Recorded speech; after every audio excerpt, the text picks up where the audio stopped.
నేను డాక్టర్ కిషన్ అండి, gastroenterologist, consultant gastroenterologist and hepatologist, Malakpet branch, Yashoda hospital.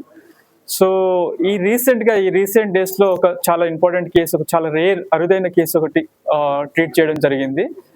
అదేంటంటే అకలేషియా కార్డియా అనేది అన్నం తినే పైపుకి ఏదైతే ఉంటుందో ఆ పైపుకి సంబంధించిన ప్రాబ్లం. సో ఆ ప్రాబ్లమ్ని మనం అకలేషియా కార్డియా అని చెప్పేసి చెప్తాము. సో ఇది జనరల్గా చాలా వరకు మేము చూసిన వరకు అయితే ఇప్పటివరకు అయితే ఏంటంటే మోర్ దాన్ 20 years, అలా 20 నుంచి 80 years వరకు చూస్తూ ఉంటాము. చాలా తక్కువ రేర్ కండిషన్లో ఫస్ట్ కేసు అనమాట మనం చేసిన దానిలో, ఇలాంటి కేసు చూసిన దానిలో పిల్లలకు వచ్చింది ఫస్ట్ టైం అనమాట. సో 12 years మన వంశీకృష్ణ అనే బాబు మన మహబూబ్ నగర్ నుంచి వచ్చారు. వాళ్ళు ఇంతకుముందు చాలా హాస్పిటల్స్లో చాలా మంది డాక్టర్స్ దగ్గర చూపించుకుని వచ్చారనమాట. అప్పటికి వాళ్ళకి ప్రాబ్లం ఏంటనేది కూడా ఐడెంటిఫై అవ్వలేదు. జనరల్గా తినలేకపోతున్నాడు, బరువు తగ్గుతున్నాడు అని చెప్పేసి చూపిస్తున్నారు వాళ్ళు. సో అది దగ్గు ప్రాబ్లమా, లేకపోతే ఊపిరితిత్తుల ప్రాబ్లమా, లేకపోతే అన్నం తినే ప్రాబ్లం, ఈ అన్నవాహిక ప్రాబ్లం అనేది కూడా వాళ్ళకి క్లారిటీ లేకుండా చాలా మంది డాక్టర్ల దగ్గర చూపిస్తూ ఉన్నారు. బట్ ఏంటంటే వాళ్ళకి ఎక్కడ ఏమీ క్లారిటీ రావట్లేదు. లాస్ట్కి మన దగ్గరకు వచ్చారు తెలుసుకొని చాలా మంది డాక్టర్లు, కొంతమంది డాక్టర్లు రెఫర్ చేయడం వల్ల యశోద హాస్పిటల్లో సరైన ట్రీట్మెంట్ జరిగే ఛాన్సెస్ ఉంది అనే హోప్స్తో వాళ్ళు మన దగ్గరికి రావడం జరిగింది. లాస్ట్ మంత్ ఆల్మోస్ట్ ఫిబ్రవరి ఫస్ట్ వీక్లో వచ్చారు. సో వస్తే వాళ్ళ ప్రాబ్లం చూశాను, వాళ్ళ సిమ్టమ్స్ క్లియర్ హిస్టరీ తీసుకున్న తర్వాత వాళ్ళకి అన్నం తినే అన్నవాహిక ప్రాబ్లం ఏదైతే అనుకుని ఉన్నామో ఆ ప్రాబ్లమే ఉంది అని చెప్పేసి అర్థమైంది అనమాట. సో ఆ తర్వాత ఆ ప్రాబ్లంని మనం ఇంకా కొన్ని ఫర్దర్ ఇన్వెస్టిగేషన్ చేసేసి ఆ ప్రాబ్లం కన్ఫర్మ్ చేసిన తర్వాత దానికి ఎండోస్కోపీ ద్వారానే ట్రీట్మెంట్ చేసి ఆ ప్రొసీజర్నే మనం ఏమంటామంటే పోయం ప్రొసీజర్ అంటాం అనమాట.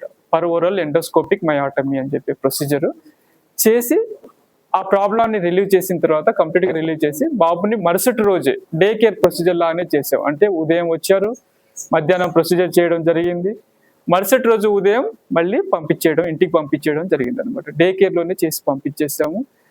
సో ఆ తర్వాత బాబు చాలా నార్మల్గా ఫుడ్ పోవడం కానీ అలాంటిది కానీ మొత్తం నార్మల్ అయిపోయింది. స్టార్టింగ్ మన దగ్గర ఏ రోజైతే వచ్చారో స్టార్టింగ్ వచ్చినప్పుడు తన 12 yearsకి తన వెయిట్ వచ్చేసరికి 24 kgs ఉండే స్టార్టింగ్ వచ్చినప్పుడు. సో ఇప్పుడు ఆల్మోస్ట్ 1.5 months అవుతుంది ప్రొసీజర్ చేసి. ఇప్పుడు తన వెయిట్ వచ్చేసరికి 30 kgs అవడం జరిగింది. సో ఒకసారి వాళ్ళు ఎక్స్ప్లెయిన్ చేస్తారు అసలు అంటే ఎలా వాళ్ళు ప్రాబ్లం అంటే ఏం ప్రాబ్లం ఉండే, ఎక్కడెక్కడ తిరిగారు అనేది వాళ్ళు ఒకసారి చెప్తారు. ఆ తర్వాత నేను క్లియర్గా ఆ ప్రాబ్లం గురించి ఎక్స్ప్లెయిన్. నమస్తే సార్, నా పేరు నారాజ్ గౌడ్.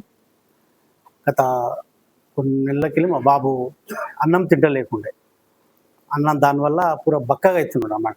ఎందుకు ఏం కథ, నేను మామనర్లో ఎన్నో హాస్పిటల్, మా ఆర్ఎంపీ గారు ఇట్లా ఎన్నో హాస్పిటల్ మొత్తం చూపించాను, ఎక్కడ పోయినా రెస్పాన్స్ రాలేదు నాకు.